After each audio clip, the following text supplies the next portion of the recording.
ವಿದ್ಯಾರ್ಥಿಗಳೇ, ನಿಮ್ಮೆಲ್ಲರಿಗೂ ಮತ್ತೊಮ್ಮೆ ಕನ್ನಡದ ವ್ಯಾಕರಣದ ತರಗತಿಗೆ ಸ್ವಾಗತವನ್ನು ಕೋರುತ್ತಾ ಮಾಡುತ್ತಿರುವ ವ್ಯಾಕರಣಾಂಶವನ್ನು ಮುಂದುವರಿಸೋಣ.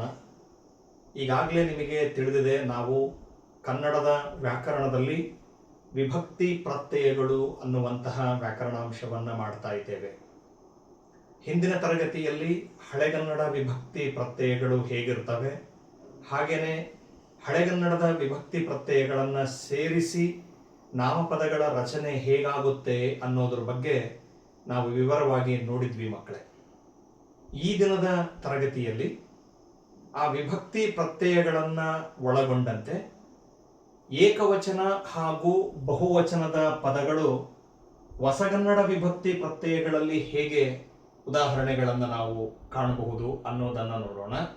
ಹಾಗೇನೆ ಅದೇ ಹಳೆಗನ್ನಡದ ವಿಭಕ್ತಿ ಪ್ರತ್ಯಯಗಳನ್ನು ಸೇರಿಸಿ ಏಕವಚನ ಮತ್ತು ಬಹುವಚನದ ಪದಗಳು ಹೇಗೆ ನಾವು ಬರೀಬಹುದು, ಅವುಗಳ ಉದಾಹರಣೆಗಳನ್ನು ನೋಡೋಣ ಅನ್ನೋ ಮಾತನ್ನು ತಿಳಿಸ್ತಾ ನೇರವಾಗಿ ಅದರ ವಿಷಯಕ್ಕೆ ನಾವೀಗ ತೆರಳೋಣ ಮಕ್ಕಳೇ.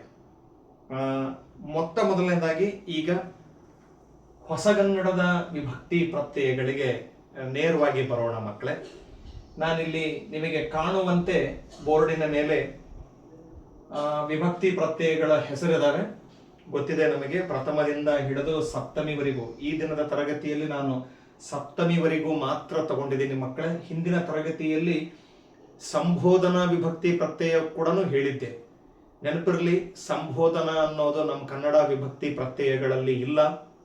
ಅದು ಬಳಕೆ ಇರೋದು ಸಂಸ್ಕೃತ ಭಾಷೆಯ ವಿಭಕ್ತಿ ಪ್ರತ್ಯಯಗಳಲ್ಲಿ. ಹಾಗಾಗಿ ನಾನು ಅದನ್ನು ಕೈ ಬಿಟ್ಟಿದ್ದೀನಿ. ಎಲ್ಲಿವರೆಗೂ ತೆಗೆದುಕೊಂಡಿದ್ದೀನಿ ಅಂತ ಹೇಳಿದ್ರೆ ಸಪ್ತಮಿವರೆಗೂ ತೆಗೆದುಕೊಂಡಿದ್ದೀನಿ. ಈಗ ಒಂದು ನಾಮ ಪ್ರಕೃತಿಯ ಪದವನ್ನು ತೆಗೆದುಕೊಂಡು ಹೊಸಗನ್ನಡ ವಿಭಕ್ತಿ ಪ್ರತ್ಯಯಗಳನ್ನು ಸೇರಿಸಿ ಏಕವಚನ ಮತ್ತೆ ಬಹುವಚನದ ಪದಗಳಿಗೆ ಉದಾಹರಣೆಗಳನ್ನು ನಾವು ನೋಡ್ತಾ ಹೋಗೋಣ ಮಕ್ಕಳೇ.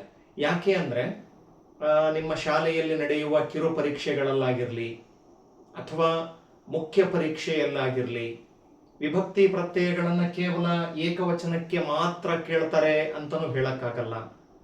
ಬಹುವಚನದಲ್ಲೂ ಕೂಡ ಕೇಳಬಹುದು. ಅದೇ ರೀತಿ ಹೊಸಗನ್ನಡದ್ದನ್ನೇ ಕೇಳ್ತಾರೆ ಅಂಥೇಳಿ ನಾವು ಅಷ್ಟಕ್ಕೆ ಕುತ್ಕೊಳ್ಳೋದಲ್ಲ ನಂಬಿಕೊಂಡು. ಸಂದರ್ಭ ಹೇಳಿ ಕೇಳಿ ಬರಲ್ಲ. ಹಳೆಗನ್ನಡದ ವಿಭಕ್ತಿ ಪ್ರತ್ಯಯಗಳನ್ನು ಕೂಡ ಕೇಳಬಹುದು.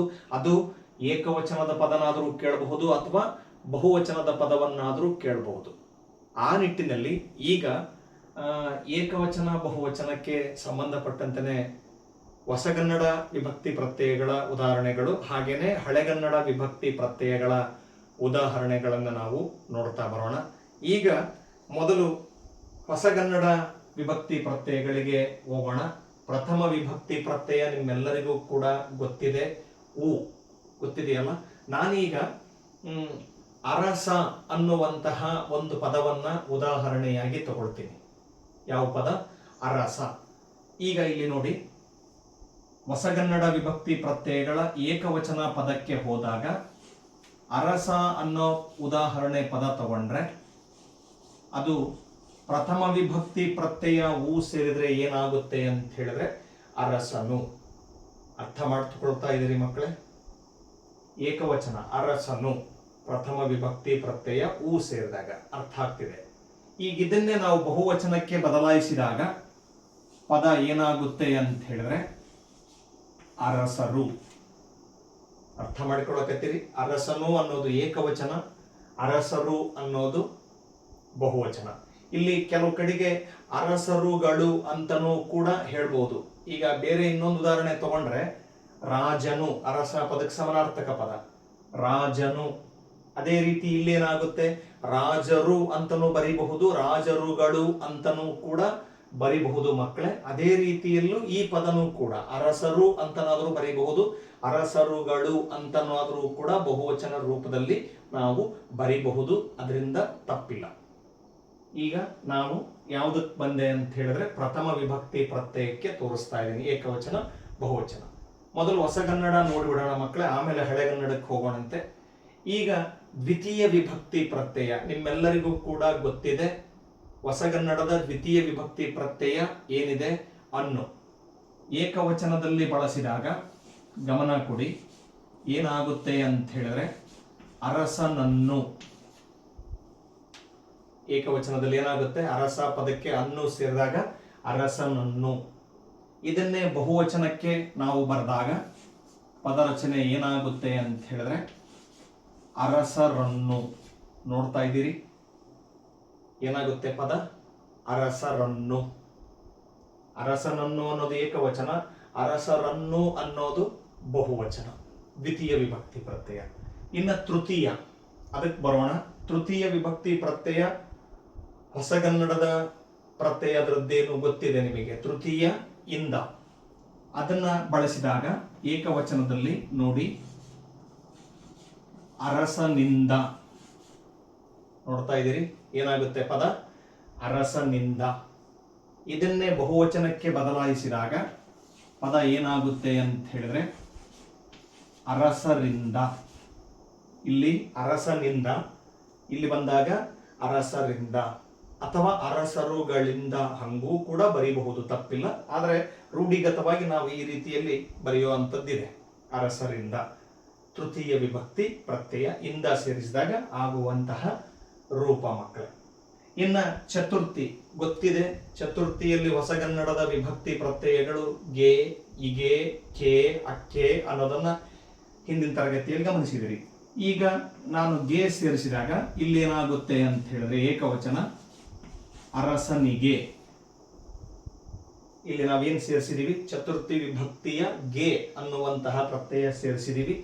ಹಾಗಾಗಿ ಪದ ಅರಸನಿಗೆ ಅನ್ನೋದು ಏಕವಚನಕ್ಕೆ ಪದ ರಚನೆ ಆಯಿತು. ಇದನ್ನೇ ಬಹುವಚನಕ್ಕೆ ಬದಲಾಯಿಸಿದಾಗ ನೋಡಿ ಮಕ್ಕಳೇ, ಅರಸರಿಗೆ.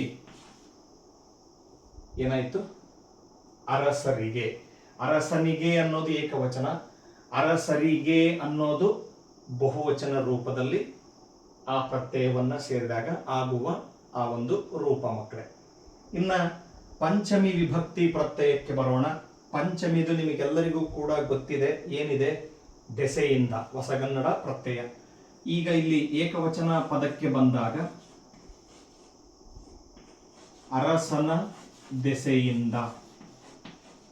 ಏಕವಚನಕ್ಕೆ ಏನಾಗುತ್ತೆ, ಅರಸನ ದೆಸೆಯಿಂದ ಅನ್ನೋ ಪದ ರಚನೆ ಆಗುತ್ತೆ. ಅದೇ ರೀತಿಯಲ್ಲಿ ಬಹುವಚನಕ್ಕೆ ಬಂದ್ರೆ ಅರಸರ ದೆಸೆಯಿಂದ. ಏನಾಗುತ್ತೆ, ಅರಸರ ದೆಸೆಯಿಂದ. ಅರಸನ ದೆಸೆಯಿಂದ ಅಂದಾಗ ಏಕವಚನ, ಅರಸರ ದೆಸೆಯಿಂದ ಅಂದಾಗ ಅದು ಬಹುವಚನದ ರೂಪವನ್ನ ಕೊಡುವಂಥದ್ದು ಆ ಅರ್ಥದಲ್ಲಿ. ಇನ್ನ ಷಷ್ಠಿ ವಿಭಕ್ತಿಗೆ ಬರೋಣ ಮಕ್ಕಳೇ. ಷಷ್ಠಿ ವಿಭಕ್ತಿಯ ಹೊಸಗನ್ನಡ ಪ್ರತ್ಯಯ ಆ ಗೊತ್ತಿದೆ. ಅವಾಗ ಇಲ್ಲಿ ಏಕವಚನದಲ್ಲಿ ಏನಾಗುತ್ತೆ ಅಂತ ಹೇಳಿದ್ರೆ ಅರಸ ಅನ್ನೋ ಪದಕ್ಕೆ ಆ ಸೇರಿಸಿದ್ರೆ ಅರಸನ. ಏನಾಗುತ್ತೆ, ಅರಸನ. ಅಥವಾ ರಾಜ ಅನ್ನೋ ಪದ ತಗೊಳ್ಳಿಬೇಕಾದ್ರೆ ನೀವು ರಾಜ ಪದಕ್ಕೆ ಷಷ್ಠಿ ವಿಭಕ್ತಿಯ ಆ ಅನ್ನುವ ಪ್ರತ್ಯಯ ಸೇರಿಸಿದರೆ ರಾಜನ ಆಗುತ್ತೆ. ಹಾಗೇನೆ ನಾನಿಲ್ಲಿ ಅರಸ ತಗೊಂಡಿರೋದ್ರಿಂದ ಅದೇನಾಗುತ್ತೆ, ಅರಸನ. ಬಹಳಷ್ಟು ಮಕ್ಕಳು ಈ ಷಷ್ಠಿ ವಿಭಕ್ತಿ ಪ್ರತ್ಯಯನ ಸೇರಿಸಿ ಪದ ರಚನೆ ಮಾಡೋದನ್ನ ತುಂಬಾ ಎಡವಟ್ಟು ಮಾಡ್ಕೊಳ್ತಾರೆ ಅಥವಾ ಗೊಂದಲಕ್ಕೊಳ ಮಾಡ್ಕೊಳ್ತಾರೆ, ತಪ್ಪು ಬರೀತಾರೆ. ಅದರಲ್ಲಿ ಏನು ಇಲ್ಲ ಮಕ್ಕಳೇ, ಸರಿಯಾಗಿ ಗಮನಿಸಬೇಕು, ಸರಿಯಾಗಿ ಪದ ಬರೆಯೋದನ್ನ ನೀವು ಅಭ್ಯಾಸ ಮಾಡಿರಬೇಕು, ಕಲ್ತಿರಬೇಕು. ಗೊತ್ತಿಲ್ವಾ ಟೀಚರ್ಸ್ ಹತ್ರ ಕೇಳಬೇಕು ನೀವು. ನೋಡಿ, ಈಗ ಅರಸ ಅನ್ನೋ ಪದಕ್ಕೆ ಷಷ್ಠಿ ವಿಭಕ್ತಿಯ ಆ ಸೇರಿದಾಗ ಏನಾಗುತ್ತೆ, ಅರಸನ. ಇದು ಏಕವಚನ, ಅರಸನ ಅನ್ನೋದು ಏಕವಚನ. ಇದನ್ನೇ ಬಹುವಚನ ರೂಪಕ್ಕೆ ಬಂದಾಗ ಏನಾಗುತ್ತೆ ಅಂತ ಹೇಳಿದ್ರೆ ಅರಸರ. ಏನು, ಅರಸರ ಅನ್ನುವಂತಹ ಪದ ರಚನೆ ಆಗುತ್ತೆ. ಇದು ಷಷ್ಠಿ ವಿಭಕ್ತಿಯ ಪ್ರತ್ಯಯದ ಉದಾಹರಣೆಗಳಾದವು ಮಕ್ಕಳೇ. ಇನ್ನು ಕೊನೆಯದಾಗಿರ್ತಕ್ಕಂಥದ್ದು ಕನ್ನಡದಲ್ಲಿ ಸಪ್ತಮಿ, 7ನೆಯ ವಿಭಕ್ತಿ. ಸಪ್ತಮಿ ವಿಭಕ್ತಿಯ ಪ್ರತ್ಯಯ ಅಲ್ಲಿ ಗೊತ್ತಿದೆ, ಎಲ್ಲಿ, ಅಲ್ಲಿ. ಅದರದ್ದೇನಾಗುತ್ತೆ ನೋಡಿ, ಇಲ್ಲಿ ಅರಸ ಅನ್ನೋ ಪದಕ್ಕೆ ಅಲ್ಲಿ ಸೇರಿಸಿದ್ರೆ ಅರಸನಲ್ಲಿ. ಏನಾಗುತ್ತೆ, ಅರಸನಲ್ಲಿ, ಏಕವಚನ. ಇದನ್ನೇ ಬಹುವಚನಕ್ಕೆ ನಾವು ಬದಲಾಯಿಸಿದಾಗ ಪದರಚನೆ ಏನಾಗುತ್ತೆ ಅಂತ ಹೇಳಿದ್ರೆ ಅರಸರಲ್ಲಿ. ಅರಸನಲ್ಲಿ ಅನ್ನೋದು ಏಕವಚನ. ಅದೇ ಅರಸರಲ್ಲಿ ಅಂತಂದಾಗ ಅದು ಬಹುವಚನ ರೂಪದಲ್ಲಿ ಕೊಡ್ತಕ್ಕಂತಹ ವಿಭಕ್ತಿ ಪ್ರತ್ಯಯ, ಸಪ್ತಮಿ ವಿಭಕ್ತಿ ಪ್ರತ್ಯಯ ಮಕ್ಕಳೇ. ಅರ್ಥ ಆಯ್ತಲ್ಲ?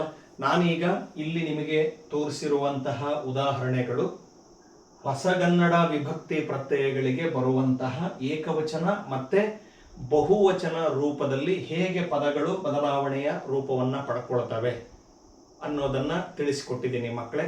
ಈಗ ಅದೇ ರೀತಿಯಲ್ಲಿ ನಾವು ಈ ಕಡೆಗೆ ಹಳೆಗನ್ನಡದ ಪ್ರತ್ಯಯಗಳ ಉದಾಹರಣೆಗಳ ಪಟ್ಟಿಯನ್ನು ನಾವು ರಚಿಸ್ತಾ ಬರೋಣ, ನೋಡ್ತಾ ಬರೋಣ.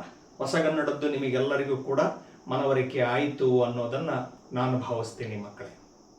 ಈಗ ಮಕ್ಕಳೇ ನಾವು ಹಳೆಗನ್ನಡದಕ್ಕೆ ಏಕವಚನ ಮತ್ತು ಬಹುವಚನದ ಪದಗಳನ್ನು ರಚಿಸೋಣ. ಇದೇ ಪದವನ್ನೇ ತಗೊಳ್ತೀನಿ ನಾನು. ಯಾವ ಪದವನ್ನು ಅಂತ ಹೇಳಿದ್ರೆ ಅರಸ ಅನ್ನುವ ಪದವನ್ನೇ ತೆಗೆದುಕೊಂಡು ಹಳೆಗನ್ನಡದಲ್ಲಿ ಏಕವಚನ ಮತ್ತೆ ಬಹುವಚನದ ಪದಗಳಿಗೆ ಉದಾಹರಣೆಗಳನ್ನು ಬರೀತಾ ಬರೋಣ, ನೋಡ್ತಾ ಬರೋಣ. ನೋಡಿ, ಈಗ ನಿಮಗೆ ಗೊತ್ತಿದೆ ಹಳೆಗನ್ನಡದ ಪ್ರಥಮ ವಿಭಕ್ತಿ ಪ್ರತ್ಯಯ ಮ, ವ್ಯಂಜನಾಕ್ಷರ ಅರ್ಧಾಕ್ಷರ ಮ ಗೊತ್ತೈತೆ ಹೌದಲ್ಲ ನಿಮಗೆಲ್ಲರಿಗೂ ಕೂಡ.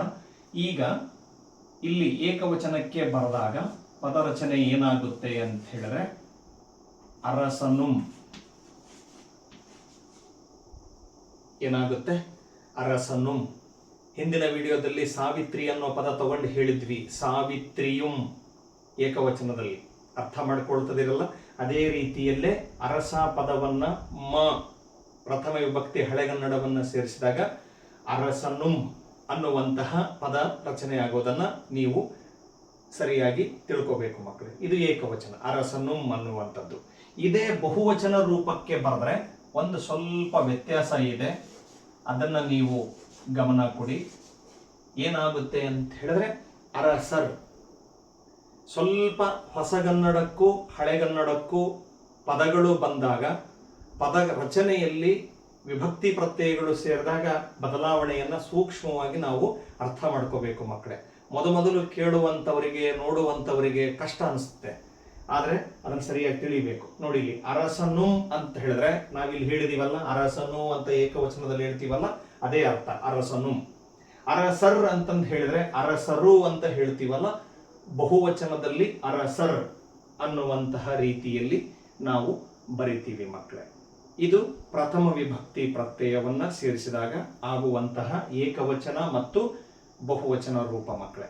ಇನ್ನ ದ್ವಿತೀಯ ವಿಭಕ್ತಿಯ ಹಳೆಗನ್ನಡ ಪ್ರತ್ಯಯಕ್ಕೆ ಬಂದ್ರೆ ಎಲ್ಲರಿಗೂ ಕೂಡ ಗೊತ್ತಿದೆ ಅಂ. ಏನು ಅಂ ಅನ್ನುವಂತಹ ಪ್ರತ್ಯಯ ಅಲ್ಲಿತ್ತು. ಈಗ ಏಕವಚನವನ್ನ ನಾವು ಬರೆದಾಗ ಅರಸನಂ ಏನಾಗುತ್ತೆ, ಅರಸನಂ. ಅರ್ಥ ಮಾಡ್ಕೊಳಕತ್ತೀರಿ? ಅಂ ಅನ್ನುವಂಥದ್ದು ಹಳೆಗನ್ನಡದ ದ್ವಿತೀಯ ವಿಭಕ್ತಿ ಪ್ರತ್ಯಯ ಅರಸನಂ. ಈಗ ಅದೇ ರೀತಿಯಲ್ಲೇ ಅದನ್ನ ಬಹುವಚನ ರೂಪಕ್ಕೆ ನಾವು ಬರೆದಾಗ ಅರಸರಂ. ಪದರಚನೆ ಏನಾಗುತ್ತೆ, ಇಲ್ಲಿ ಅರಸನಂ ಅನ್ನೋದು ಏಕವಚನ, ಅದೇ ರೀತಿಯಲ್ಲೇ ಅರಸರಂ ಅನ್ನುವಂಥದ್ದು ಬಹುವಚನ ರೂಪ ಮಕ್ಕಳೇ. ಇದು ಹೊಸಗನ್ನಡದ ಅರ್ಥವನ್ನೇ ಕೊಡುತ್ತೆ. ಅರಸನಂ ಅಂತ ಹೇಳಿದ್ರೆ ಅರಸನನ್ನು ಅಂತೀವಲ್ಲ, ಹಳೆಗನ್ನಡದಲ್ಲಿ ಆ ಅರ್ಥ. ಅದೇ ಅರಸರಂ ಅಂತ ಹೇಳಿದ್ರೆ ಅರಸರನ್ನು ಅಂತ ಹೇಳ್ತೀವಲ್ಲ, ಆ ಅರ್ಥವನ್ನ ಹಳೆಗನ್ನಡದಲ್ಲಿ ಆ ಪದ ನಮಗೆ ಕೊಡುತ್ತೆ ಮಕ್ಕಳೇ. ಇದು ದ್ವಿತೀಯ ವಿಭಕ್ತಿಯ ಪ್ರತ್ಯಯವನ್ನು ನಾವು ಏಕವಚನ ಬಹುವಚನಗಳಲ್ಲಿ ಗಮನಿಸಿದಾಗ ತಿಳಿಯುವಂಥದ್ದು. ಇನ್ನ ಹಳೆಗನ್ನಡದ ತೃತೀಯ ವಿಭಕ್ತಿ ಪ್ರತ್ಯಯದ್ದು ಏನಿತ್ತು ಪ್ರತ್ಯಯ ನಿಮಗೆಲ್ಲರಿಗೂ ಕೂಡ ಗೊತ್ತಿದೆ. ಇಂ, ಇಂದಂ, ಇಂದೇ ಹೇಳಿದ್ವಿ, ನಾವು ಪಟ್ಟಿಯಲ್ಲಿ ತೋರಿಸಿದ್ವಿ. ಈಗ ಅದನ್ನ ಬರೆಯೋದಾದ್ರೆ ತೃತೀಯ ವಿಭಕ್ತಿ ಪ್ರತ್ಯಯವನ್ನ ಬರೆಯೋದಾಯಿತು ಅಂತ ಹೇಳಿದ್ರೆ ಅರಸನಿಂ. ಏನು, ಅರಸನಿಂ ಅಥವಾ ಅರಸನಿಂದಂ. ಇಂದಂ ಹೇಳಿದ್ವಿ ನಾವು, ನೆನಪೈತಲ್ಲ? ಅರಸನಿಂ, ಅರಸನಿಂದಂ, ಅರಸನಿಂದೆ ಅನ್ನುವಂತಹ ಪ್ರತ್ಯಯ ಪದಗಳನ್ನು ಸೇರಿಸಿ ಪದವನ್ನ ನಾವು ಬದಲಾವಣೆಯಾಗಿ ಸಂದರ್ಭಕ್ಕೆ ತಕ್ಕಂತೆ ಬರೀಬಹುದು. ಇಲ್ಲಿ ಏನಾಗುತ್ತೆ, ಅರಸನಿಂ. ಅರ್ಥ ಮಾಡಿಕೊಳ್ಳಕತ್ತೀರಿ? ತೃತೀಯ ವಿಭಕ್ತಿ ಪ್ರತ್ಯಯ ಇಂ ಅಂದ್ರೆ ಇಂದ, ಅರಸನಿಂದ ಅಂತ ಹೇಳ್ತೀವಲ್ಲ, ಅರಸನಿಂ ಅನ್ನುವಂತಹ ಪದ ಮಕ್ಕಳೇ. ಹಾಗೇನೆ ಅದು ಹಳೆಗನ್ನಡ ರೂಪಕ್ಕೆ ಬಂದ್ರೆ ಅರಸನಿಂ ಅನ್ನೋದು ಏಕವಚನ ಆದ್ರೆ ಅದೇ ರೀತಿಯಲ್ಲೇ ಅರಸರಿಂ. ಅರಸರಿಂ ಅನ್ನೋದು ಬಹುವಚನ ಮಕ್ಕಳೇ. ಏನು ಅರಸರಿಂ ಅಂದ್ರೆ ಇಲ್ಲಿ ಹೊಸಗನ್ನಡದಲ್ಲಿ ಹೇಳಿದೀವಲ್ಲ, ಅರಸರಿಂದ ಅಂತ ಹೇಳ್ತೀವಲ್ಲ, ಅದೇ ಅರ್ಥವನ್ನ ಅರಸರಿಂ ಅನ್ನುವಂಥದ್ದು ಕೊಡೋದು. ಇಲ್ಲಿ ಮೂರು ಪ್ರತ್ಯಯಗಳು ಬರ್ತವೆ. ನಾನು ಒಂದನ್ನ ತೋರಿಸಿದ್ದೀನಿ, ಉಳಿದದ್ದನ್ನ ಹಾಗೆ ಹೇಳ್ತಾ ಇದ್ದೀನಿ. ಅವುಗಳನ್ನು ಕೂಡ ನಾವು ಬಳಸ್ಬೋದು. ಅರಸನಿಂದಂ, ಇಂದಂ ಅನ್ನುವಂತಹ ಪ್ರತ್ಯಯ. ಹಾಗೇನೆ ಅರಸನಿಂದೆ, ಅದನ್ನು ಕೂಡ ಬಳಸ್ಬೋದು. ಇದೇ ರೀತಿ ಅರಸರಿಂದಂ, ಅರಸರಿಂದೆಂ ಅನ್ನುವಂತಹ ಮತ್ತೊಂದು ಪ್ರತ್ಯಯವನ್ನು ಸೇರಿಸಿ ನಾವು ಬಹುವಚನವನ್ನ ಮಾಡ್ತಾ ಹೋಗ್ಬೋದು ಮಕ್ಕಳೇ. ಇದು ಯಾವುದು ಅಂತ ಹೇಳಿದ್ರೆ ತೃತೀಯ ವಿಭಕ್ತಿ ಪ್ರತ್ಯಯವನ್ನ ಹಳೆಗನ್ನಡಕ್ಕೆ ಸೇರಿಸಿರ್ತಕ್ಕಂಥದ್ದು ಇಂ ಅನ್ನುವಂತಹ ಪ್ರತ್ಯಯ ಮಕ್ಕಳೇ. ಇನ್ನ ಚತುರ್ಥಿಗೆ ಬರೋಣ. ನಿಮಗೀಗಾಗಲೇ ತಿಳಿದಿದೆ, ಹೊಸಗನ್ನಡ ಮತ್ತೆ ಹಳೆಗನ್ನಡದಲ್ಲಿ ಚತುರ್ಥಿ ವಿಭಕ್ತಿ ಪ್ರತ್ಯಯಗಳು ಮತ್ತೆ ಷಷ್ಠಿದೇನಿದೆ ಆ ಇದೆ. ಇವೆರಡು ಒಂದೇ ತರ, ಹಳೆಗನ್ನಡಕ್ಕೂ ಅದೇ, ಹೊಸಗನ್ನಡಕ್ಕೂ ಅದೇ. ಹಾಗೆ ನೋಡೋದಾದ್ರೆ ಚತುರ್ಥಿಯ ಹಳೆಗನ್ನಡ ಪ್ರತ್ಯಯಗಳು ಗೊತ್ತಿದಾವೆ. ಗೆ, ಕೆ, ಕೆ ಹೇಳಿದ್ವಿ ನಾವು. ಗೆ, ಕೆ, ಕೆ ಅಂತ ಹೇಳ್ತಾರಲ್ಲ, ಅವೇ ಪ್ರತ್ಯಯಗಳು, ಬೇರೆ ಇನ್ನೊಂದೇನೂ ಇಲ್ಲ. ಸೊ ಅದು ಬಳಸಿ ಬರೆಯೋದಾದ್ರೆ, ಏಕವಚನ ಪದಕ್ಕೆ ಬಳಸಿ ಬರೆಯೋದಾದ್ರೆ ಅರಸಂಗೆ. ನೋಡ್ತಾ ಇದ್ದೀರಿ ಏನಾಗುತ್ತೆ ಪದ? ಅರಸಂಗೆ. ಗೆ, ಅರಸಂಗೆ. ಅದರ ಅರ್ಥ ಅರಸನಿಗೆ ಅಂತ ಹೊಸಗನ್ನಡದಲ್ಲಿ ಹೇಳ್ತೀವಲ್ಲ, ಅದೇ ಅರ್ಥ ಅರಸಂಗೆ. ಅರ್ಥ ಮಾಡಿಕೊಳ್ತದಿರಿ. ಇದನ್ನೇ ನಾವು ಬಹುವಚನ ರೂಪಕ್ಕೆ ಬಳಸಿ ಬರೆಯೋದಾದ್ರೆ ಏನಾಗುತ್ತೆ ಅಂತ ಹೇಳಿದ್ರೆ ಅರಸರ್ಗೆ. ಇದು ಅರ್ಕಾವತ್ತನ್ನ ಬಳಸಿ ನಾವು ಹೇಳುವಂಥದ್ದು ಮಕ್ಕಳೇ, ನೆನ್ಪಿಟ್ಕೊಳ್ಳಿ. ಏನು? ಅರಸಂಗೆ ಅನ್ನೋದು ಏಕವಚನ ರೂಪವಾದ್ರೆ ಅರಸರ್ಗೆ. ಅರ್ಥ ಮಾಡಿಕೊಳ್ಳಕತ್ತೀರಿ? ಅರಸರ್ಗೆ ಅಂತ ಹೇಳಿದ್ರೆ ಅರಸರಿಗೆ ಅನ್ನುವಂತಹ ಅರ್ಥವನ್ನ ಕೊಡ್ತಾ ಹೋಗುತ್ತೆ ಮಕ್ಕಳೇ. ಇದು ಚತುರ್ಥಿ ವಿಭಕ್ತಿ ಪ್ರತ್ಯಯದಲ್ಲಿ ಏಕವಚನ ಅರಸಂಗೆ, ಬಹುವಚನ ರೂಪಕ್ಕೆ ಬಂದ್ರೆ ಅರಸರ್ಗೆ ಅನ್ನುವಂತಹ ಅರ್ಥ ಮಕ್ಕಳೇ. ಇನ್ನ ಪಂಚಮಿ ವಿಭಕ್ತಿ ಪ್ರತ್ಯಯಕ್ಕೆ ಬರೋಣ ಮಕ್ಕಳೇ. ಪಂಚಮಿ ವಿಭಕ್ತಿ ಪ್ರತ್ಯಯದಲ್ಲಿ ಹಳೆಗನ್ನಡ ಪ್ರತ್ಯಯ ಏನಿತ್ತು? ಅತ್ತಣಿಂ, ಅತ್ತಣಿಂದಂ, ಅತ್ತಣಿಂದೆ ಅನ್ನುವಂತಹ ಪ್ರತ್ಯಯಗಳು ಬಂದಿದ್ದನ್ನ ನೀವೀಗಾಗಲೇ ಗಮನಿಸಿದಿರಿ. ಈಗ ಆ ಪದವನ್ನ ಬಳಸಿ ನಾವು ಬರೆಯೋದಾದ್ರೆ ಏನಾಗುತ್ತೆ ಅಂತ ಹೇಳಿದ್ರೆ ಅರಸನತ್ತಣಿಂ. ಅರ್ಥ ಮಾಡ್ಕೊಳ್ಳಿ ಮಕ್ಕಳೇ, ಏನಾಗುತ್ತೆ ನೋಡಿ. ಪಂಚಮಿ ವಿಭಕ್ತಿ ಪ್ರತ್ಯಯ ಅರಸನತ್ತಣಿಂ ಅನ್ನುವಂಥದ್ದು ಏಕವಚನ ಪದಕ್ಕೆ ಬರೆಯುವಂತಹ ರೀತಿ ಮಕ್ಕಳೇ, ಅರಸನತ್ತಣಿಂ. ಇದನ್ನೇ ನಾವು ಬಹುವಚನಕ್ಕೆ ಬಳಸಿ ಬರೆಯೋದಾದ್ರೆ ಅರಸರತ್ತಣಿಂ. ಸ್ವಲ್ಪ ಆ ಪದಗಳಲ್ಲಿ ಆಗುವ ವ್ಯತ್ಯಾಸವನ್ನ ನೀವು ಕಾಣ್ತಾ ಹೋಗಬೇಕು. ಅರಸನತ್ತಣಿಂ ಅಂದ್ರೆ ಅರಸನ ದೆಸೆಯಿಂದ. ಇಲ್ಲಿ ರಾ ಬರ್ತಾ ಇದೆ, ಅರಸರು ಅಂತೀವಲ್ಲ ಆ ರೀತಿಯಲ್ಲಿ. ಅರಸರತ್ತಣಿಂ ಅಂತ ಹೇಳಿದ್ರೆ ಅರಸರ ದೆಸೆಯಿಂದ.